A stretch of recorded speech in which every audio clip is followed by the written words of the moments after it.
Hello नमस्कार दोस्तों आज हम देखेंगे खान सर के हिस्ट्री के टेस्ट जो खान सर अपने ऑफलाइन क्लास में कराते हैं।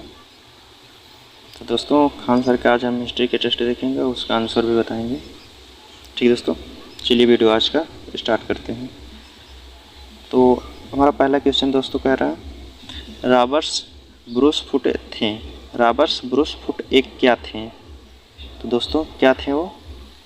रॉबर्ट्स ब्रूस फुट जो थे भूगर्भ वैज्ञानिक प्लस पुरातात्विक वैज्ञानिक दोनों थे दोस्तों। इसका ऑप्शन ए बी दोनों होगा। ठीक दोस्तों, अगला क्वेश्चन कह रहा है कोपेनहेगन संग्रहालय की सामग्री से पाषाण काल से और लौह युग के त्रियुगी विभाजन किया था। तो दोस्तों किसने किया था?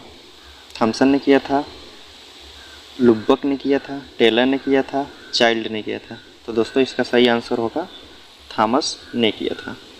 ठीक दोस्तों, अगला क्वेश्चन कह रहा है उत्खनित प्रमाणों के अनुसार पशुपालन का प्रारंभ हुआ था। उत्खनित प्रमाणों के अनुसार पशुपालन का प्रारंभ हुआ था निचले पूर्व पाषाण काल से, मध्य पाषाण काल में, पूर्व मध्य पाषाण काल में, ऊपरी मध्य पाषाण काल में, मध्य पाषाण काल में। तो दोस्तों इसका सही आंसर आपका होगा ऑप्शन डी, मध्य पाषाण काल में। ठीक दोस्तों, अगला क्वेश्चन कह रहा है मध्य पाषाणिक प्रसंग में पशुपालन के प्रमाण जहाँ मिले वह स्थान है। क्या लंगनाज है, बीरभानपुर है, आदमगढ़ है, चुपनी मांडो है? तो इसका सही आंसर दोस्तों होगा आपका सी, आदमगढ़ है। क्या है? आदमगढ़। ठीक, अगला क्वेश्चन कह रहा है निम्नलिखित में से किस स्थल से हड्डी के उपकरण प्राप्त हुए हैं? चार ऑप्शन में से कौन सा है? चुपनी मांडो से, काकोरिया से, महदहा से, सराय नाहर राय से। ठीक दोस्तों, इसका सही आंसर जो होगा आपका महदहा से। ठीक दोस्तों, अगला क्वेश्चन कह रहा है हड्डी से निर्मित आभूषण भारत में मध्य पाषाण काल के संदर्भ में प्राप्त हुए थे। तो वो कहाँ से प्राप्त हुए थे? सराय नाहर राय से, महदहा से, लेखहिया से, चुपनी मांडो से। इसका सही आंसर होगा बी, महदहा से। ठीक दोस्तों अगला क्वेश्चन कह रहा है एक ही कब्र से 3 मानव कंकाल निकले हैं। एक ही कब्र से 3 मानव कंकाल कहाँ से निकले हैं? सराय नाहर राय से, दमदमा से, महदहा से, लंगनाज से। इसका सही आंसर क्या होगा दोस्तों? एक ही कब्र से 3 मानव कंकाल कहाँ से निकले हैं? दमदमा से। ठीक दोस्तों, अगला क्वेश्चन देखते हैं। अगला क्वेश्चन कह रहा है खाद्यान्नों की कृषि सर्वप्रथम प्रारंभ हुई थी। खाद्यान्नों की कृषि सर्वप्रथम कहाँ से प्रारंभ हुई थी? नवपाषाण काल में, मध्य पाषाण काल में, पूरा पाषाण काल में, प्रोटो ऐतिहासिक काल में? इसका सही आंसर होगा दोस्तों बी, मध्य पाषाण काल से। ठीक दोस्तों, मध्य पाषाण काल। ठीक, अगला क्वेश्चन कह रहा है भारत में मानव का सर्वप्रथम साक्ष्य कहाँ मिलता है? भारत में मानव का सर्वप्रथम साक्ष्य कहाँ मिलता है? नीलगिरी पहाड़ियाँ में, शिवालिक पहाड़ियाँ में, नल्ला मलाई पहाड़ियाँ में, नर्मदा घाटी में? इसका सही आंसर होगा दोस्तों नर्मदा घाटी में। ठीक दोस्तों, अगला क्वेश्चन देखते हैं। क्वेश्चन नंबर 10 मानव द्वारा सर्वप्रथम प्रयुक्त अनाज कौन सा था? मानव द्वारा सर्वप्रथम प्रयुक्त अनाज कौन सा था? गेहूँ था, चावल था, जौ था, बाजरा था? इसका सही आंसर होगा जौ था, सर्वप्रथम प्रयुक्त किया गया था अनाज। ठीक दोस्तों, अगला क्वेश्चन देखते हैं हम।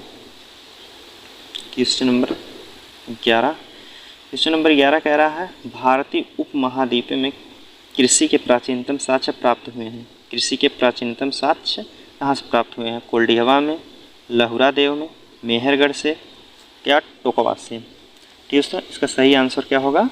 मेहरगढ़ से। ठीक, अगला क्वेश्चन देखते हैं। अगला क्वेश्चन कह रहा है भारतीय उपमहाद्वीपों में कृषि के प्राचीनतम साक्ष्य प्राप्त हुए हैं। सेम क्वेश्चन दोस्तों, सेम ऑप्शन सिर्फ चेंज है दोस्तों। पहला कह रहा है ब्रह्मगिरी से, बुर्जहोम से, या कोल्डिहवा से, या मेहरगढ़ से? इसका सही आंसर होगा मेहरगढ़ से। ठीक, अगला क्वेश्चन देखते हैं दोस्तों। अगला क्वेश्चन कह रहा है उस स्थल का नाम बताइए जहाँ से प्राचीनतम अस्थायी जीवन के प्रमाण मिले हैं। उस स्थान का नाम बताइए जहाँ से प्राचीनतम अस्थायी जीवन के प्रमाण मिले हैं। ठीक है दोस्तों, ऑप्शन है धौलावीरा, किले गुल मोहम्मद, कालीबंगन, मेहरगढ़। इसका सही आंसर होगा आपका दोस्तों डी, मेहरगढ़। ठीक है दोस्तों, अगला क्वेश्चन देखते हैं। क्वेश्चन नंबर 14 देखते हैं दोस्तों। निम्नलिखित में से किस स्थानों से मध्य पाषाण काल में पशुपालन के प्रमाण मिलते हैं? कहाँ से मिलते हैं पशुपालन के प्रमाण? औदे से, बोरी से, बागौर से, लखनिया से। इसका सही आंसर होगा आपका दोस्तों ऑप्शन सी, बागौर से। ठीक दोस्तों, अगला क्वेश्चन देखते हैं। निम्नलिखित में से किसको चिल्कोलिथ युग भी कहा जाता है? ठीक दोस्तों, किसको चिल्कोलिथ युग भी कहा जाता है? तो ऑप्शन है आपके पास पूरा पाषाण काल, नव पाषाण काल, ताम्र पाषाण काल, लौह युग पाषाण काल। ठीक दोस्तों, इसका सही आंसर जो होगा ताम्र पाषाण युग। ठीक, अगला क्वेश्चन देखते हैं दोस्तों।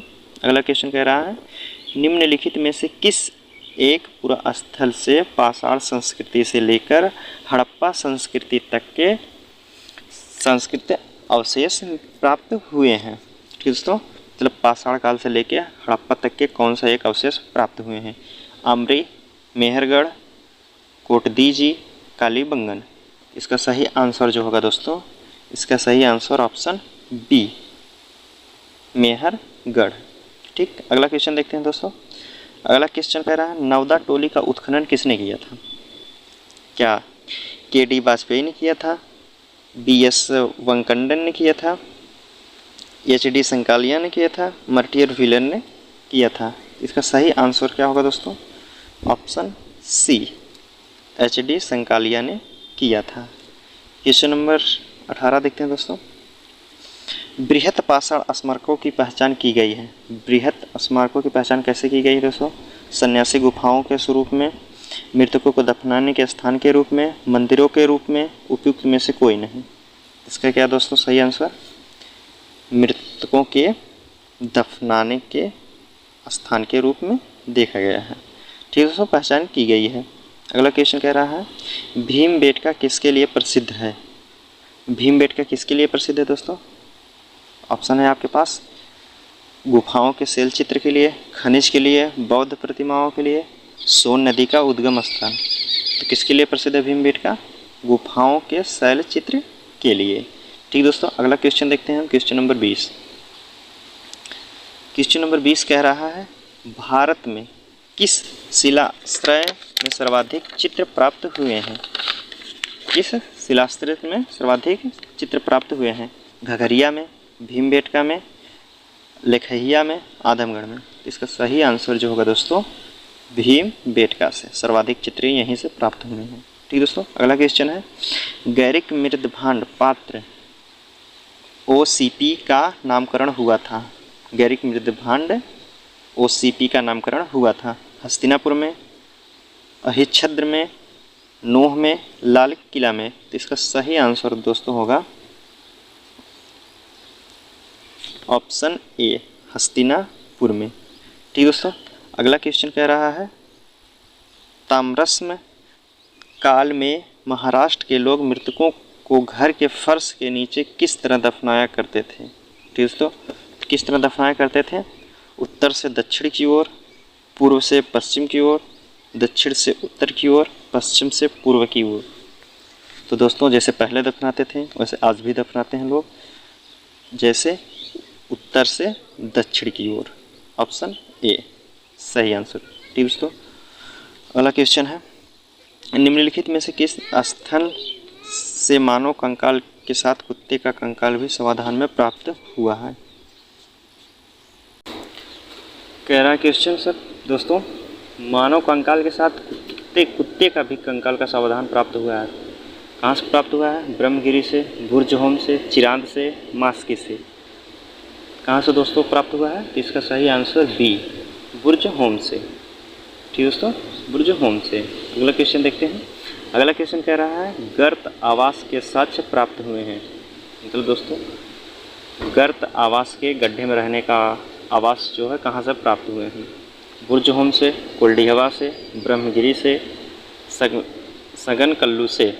तो इसका सही आंसर जो होगा दोस्तों बुर्ज होम से। यही गर्त आवास में मानव रहता था दोस्तों, और इन्हीं के साथ कुत्तों के साथ दफना दिया जाता था। ठीक है दोस्तों, तो दोस्तों आज का हम इतना क्वेश्चन रखते हैं। मिलते हैं अगले वीडियो में आपके दोस्तों। अगला पार्ट जो होगा 25 से लेकर पूरा कितना क्वेश्चन है दोस्तों 49 तक का।